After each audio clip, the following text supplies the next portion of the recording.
Hello नमस्ते सम्पूर्ण साथीहरूलाई तपाईँहरूलाई मेरो ओखरो शेर्पा ब्लगमा स्वागत छ। दिस इज मी टेन्डु शेर्पा अनि आज लामो समयपछि छोटो ब्लग लिएर आएको छु। कामको व्यस्तता र समयको अभावले गर्दाखेरि दैनिक ब्लगहरू हाल्नु पाएको छैन र हल्का लेजी पनि भएको छु आजकल चाहिँ। त्यही त हो नि, सबै रमाइलो यताउता भुलेपछि त्यस्तै हुँदछ होइन। अनि आज तपाईँहरूमा चाहिँ एउटा छोटो भिडियो लिएर आएको छु। आशा छ भिडियो तपाईँहरूले मन पराइदिनु हुनेछ र भिडियोलाई अन्तिमसम्म हेरेर साथ दिनुहोला र भिडियो कस्तो लाग्यो कमेन्टमा जानकारी दिनुहोला र भिडियोलाई मन परे लाइक कमेन्ट सेयर पनि गर्नुहोला भन्दै भिडियो तपाईँहरूमा राख्दैछु। हजुर धन्यवाद।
यो जेलीफिस देखिहालेपछि मुड चाहिँ खेलौँ कि नखेलौँ भइरहेछ। त्यही भएर यहाँ पानीमा देख्छ कि भन्दै हिँड्दैछ।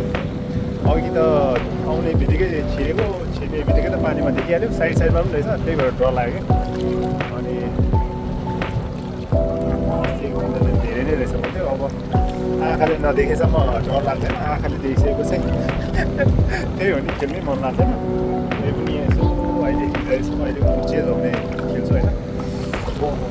पानी चाहिँ बाहिरबाट यसो हामी नछिरेर चाहिँ चिसो हो एकचोटि छिरिसकेपछि चाहिँ फेरि दामी बबल मजा आउँछ पानी पनि तातो भन्दा भन्दै ल हेर्नुहोस् ल यहाँ हेर्नुहोस् जेलीफिस भनेको चाहिँ पानी जस्तै कलर अब यसले छोयो भने त अनि त्यहाँबाट पोलेर सिधिहालेर पानी जस्तै छ नि त त्यही भएर देख्दैन तपाईँहरूले देख्छ है यहाँ नजिकै छ मैले जुम गर्दैछु तपाईँहरूलाई यहाँ नजिकै म चाहिँ यसकै छेउमा उभिरहेको छ अहिले ल यस्तो छ साथीहरू अब यो चाहिँ यहाँ छेउमा अरू पनि छ भने चाहिँ यसले छुइहाल्यो भने चाहिँ गयो साथीहरू त्यहाँबाट चिलाएर पोलेर चाहिँ लास्टै डर लाग्छ पहिला एउटा सानो चोक्टोले यसको मरेको त्यो उसले छुँदा पनि मलाई चाहिँ लास्टै पोलेको थियो यस्तो हुन्छ ल हेर्नु साथीहरू पानी जस्तै हुन्छ क्या त्यही भएर यो चाहिँ एकदम डेन्जर हुन्छ यो चाहिँ पानीमा चाहिँ मलाई चाहिँ यही डर लाग्छ यो चाहिँ पहिला यो एउटा सिजनमा आउँदैछ मजाले पानीभित्र गइदिएर